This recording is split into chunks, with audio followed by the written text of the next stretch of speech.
Hello student, good morning to everyone. आज हम लोग न्यू चैप्टर स्टार्ट करेंगे लाइंस एंड एंगल। ठीक है, आपका क्लास 9 की मैथ में आज हम लोग की न्यू चैप्टर स्टार्ट कर रहे हैं लाइंस एंड एंगल। चलिए हम पहले देखते हैं चैप्टर नेम आपका क्या है, लाइंस एंड एंगल। तो पहले तो ये देखेंगे लाइन क्या है हमारी। फर्स्ट वर्ड क्या यूज किया गया, लाइन, और सेकंड क्या आपका एंगल्स। तो पहले तो ये हम देखते हैं लाइन क्या है अपनी। ठीक है, लाइन तो अभी आप प्रीवियस क्लास में पढ़े हैं लाइन के बारे में। तो लाइन क्या होती है, जो आपका जो हमारा एक पॉइंट होता है। ठीक है, लाइन से पहले एक आपका क्या होता है, पॉइंट होता है। तो पॉइंट क्या होगा, अगर आप एक डॉट कहीं यूज करते हैं, कहीं पर एक डॉट यूज कर लेते हैं, ये आपका क्या होता है, पॉइंट होगा। तो इस तरह एक इनफाइनाइट नंबर तक आप डॉट का यूज करेंगे इस तरह। और इन दोनों के मिडिल में किसके, फर्स्ट पॉइंट एंड सेकंड जो का डॉट रहेगा, अगर इन दो को आप यहां से क्या करते हैं, इसको मिला देते हैं। ठीक है, तो आपकी क्या होगी, लाइन होगी। बट लाइन में क्या कंडीशन होती है, ना इसका स्टार्टिंग पॉइंट होगा, ना इसका क्या होगा, एंडिंग पॉइंट होगा। ठीक है, अगर आप किसी डॉट को, ठीक है, मीन जो पॉइंट होता है, ये आपका क्या होता है, डॉट हमने यूज किया, तो इसको हम क्या बोलते हैं, एक पॉइंट होते हैं। ना इस जो आपका ये डॉट होता है, ना इसमें लेंथ होता है, ना इसमें ब्रेथ होता है। तो इस तरह हम एक इनफाइनाइट नंबर तो इस तरह हम डॉट कर लेते हैं। ठीक है, छोटे छोटे बिंदु। तो लास्ट में इनको क्या करते हैं, यहाँ से हम इसको अगर मिला देते हैं तो हमारी क्या होती है, लाइन होती है। लाइन में ना ही एंडिंग पॉइंट होता है, ना ही स्टार्टिंग। मतलब ये नहीं कंफर्म होता है लाइन कितनी बड़ी हो सकती है, कितनी छोटी हो सकती है। तो ये एरो का हमने साइन यूज किया इसके हेड पर, ये एरो का साइन हो गया इसके हेड पर, इधर भी एक एरो का साइन यूज कर दिए इसके हेड पर। इसका मतलब ये हुआ कि ना इसका स्टार्टिंग पता है, ना ही इसकी एंडिंग पॉइंट पता होता है। कि हमारा क्या होती है, लाइंस होती है। ठीक है, तो लाइन कहां से मिलती है आपको, एक पॉइंट से मिलेगी। मीन्स अगर आप एक पॉइंट को दूसरे पॉइंट से अगर आप मिला देते हैं, उसको आप ज्वाइन कर देते हैं, तो हमारी क्या होती है, लाइंस होती है। लेकिन एक इनफाइनाइट नंबर तक, क्यों, अगर देखिए अगर इसको हम मिला दिया तो हमारे क्या होगा, पॉइंट तो हो रही है। बट यहाँ पर कंडीशन क्या होगी, अगर आप किन्हीं दो पॉइंट के ले रहे हैं, 2-3 पॉइंट के ले रहे हैं, तो ये जो होती है, ये हमारी क्या होती है, इसकी एक लिमिट है। ये 2 सेंटीमीटर, 3 सेंटीमीटर, 4 सेंटीमीटर, कुछ भी है। ठीक है, जो लाइंस की लाइन होती है उसकी लिमिट नहीं होती है, कितनी उसकी लेंथ हो सकती है ये मुझे नहीं कंफर्म होता है। तो ये होता है कि जिसकी लिमिट होगी वो हमारी क्या होती है, लाइन सेगमेंट होता है। क्या होगा, लाइन सेगमेंट होगा। लाइन सेगमेंट में क्या होता है, उसका स्टार्टिंग पॉइंट भी पता होता है और एंडिंग पॉइंट भी पता होता है। और आपकी एक होती है रे। ठीक है, रे को हम क्या बता सकते हैं, रे का एंडिंग पॉइंट तो कंफर्म होगा, ये कहां से निकलती है आपको कंफर्म है, लेकिन ये कहां पर एंड होगी ये कंफर्म नहीं होता है। तो देखिए जिसका स्टार्टिंग पॉइंट होगा उसका उस हेड पर आप एरो का साइन मत यूज कीजिए, जो उसका एंडिंग पॉइंट दिखता है उस पर आप उसके हेड पर आप एरो का साइन यूज कर दीजिए। तब ये क्या होगी, रे हो जाएगी। इसके बाद हम अगर लाइंस जान चुके हैं, रे जान चुके हैं और लाइन सेगमेंट जान चुके हैं, तो इसके बाद हम क्या देखेंगे, एंगल। ठीक है, तो एंगल और लाइंस क्या होंगी, लाइंस मींस बहुत सारी आपकी लाइन।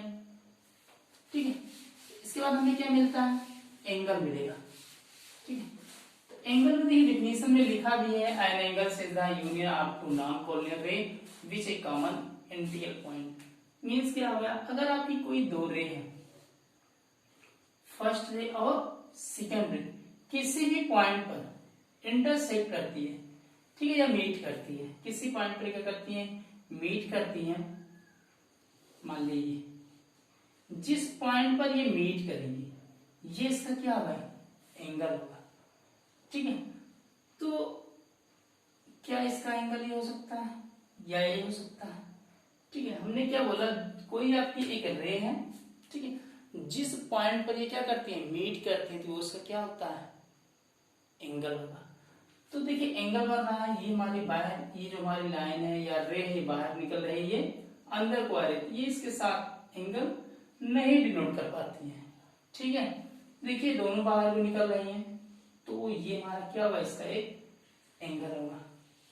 ठीक है, तो इसका हम पॉइंट क्या कर देते हैं, इसको इरेज करके, या इसको आप इस तरह बना लीजिएगा, ये आपकी फर्स्ट रे हो गई, ठीक है, ये आपकी सेकंड रे हो गई।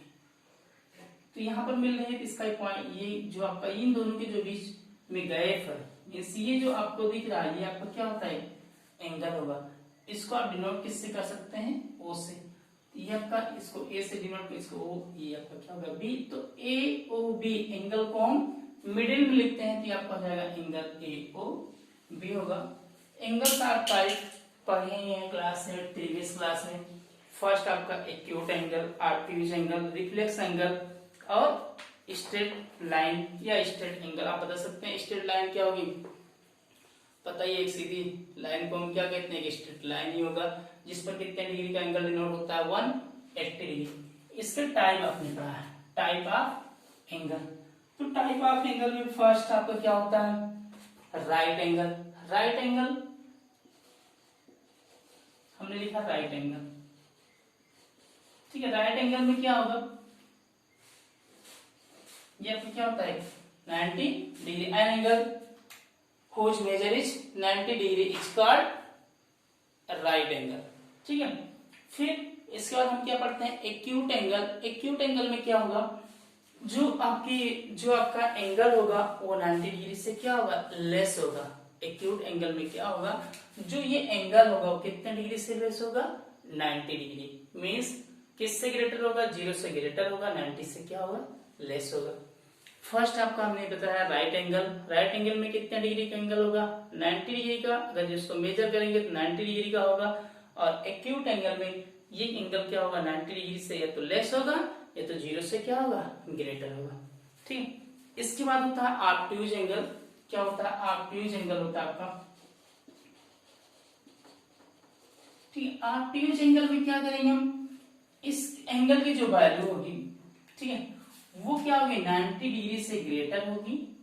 किससे ग्रेटर होगी, 90 से ग्रेटर, और 180 से क्या होगी, लेस होगी। या इसको आप इस तरह दिखा सकते हैं, ऑब्ट्यूज एंगल को ओ से डिनोट कर रहे हैं, किससे ग्रेटर है, ठीक है। यहाँ 90 से क्या है, ग्रेटर है, और 180 से क्या है, लेस है।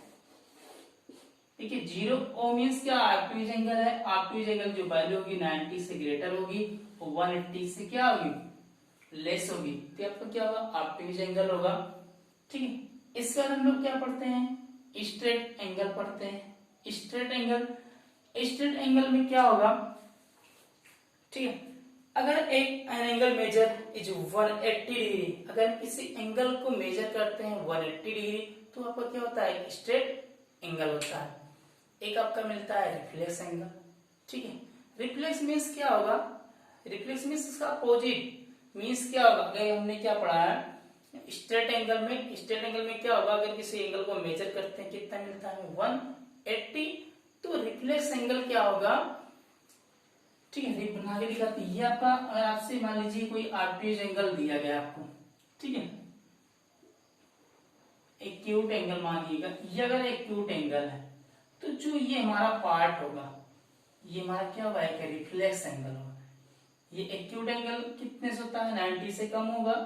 तो 90 से मतलब इसको हम क्या दिखा दे रहे हैं, 70 दिखा दे रहे हैं, 60। तो यहां पर ये जो वैल्यू होगी हमारी सब क्या होगी, रिफ्लेक्स एंगल होगी, ठीक है। तो 180 से ग्रेटर, 360 से लेस होता है,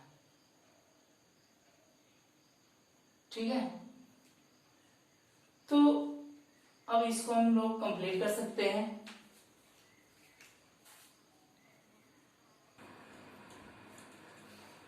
तो इसके बाद हम लोग देखते हैं एडजेसेंट एंगल है, फिर लीनियर पेयर ऑफ एंगल होगा, ठीक है। Linear pair of angle, vertical opposite angle है। इसके बाद आपका अल्टरनेट एंगल है, ठीक है। अभी तो हमें 2-3 एंगल और पढ़ने हैं, जिससे हम लोग नेक्स्ट एक्सरसाइज सॉल्व कर सकते हैं।